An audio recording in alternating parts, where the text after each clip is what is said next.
way, the Standing Committee and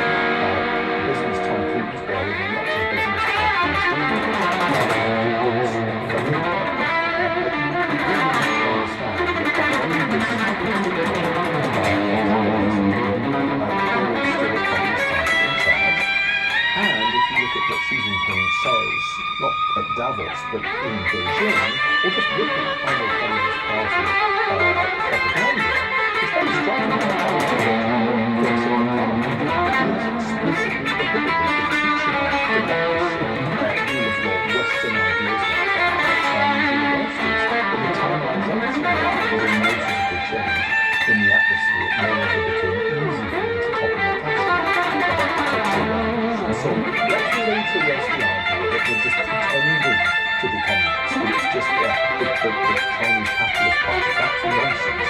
And the ideological piece explains the belief that there is an inevitable collision coming with these West, which I think does underline Chinese state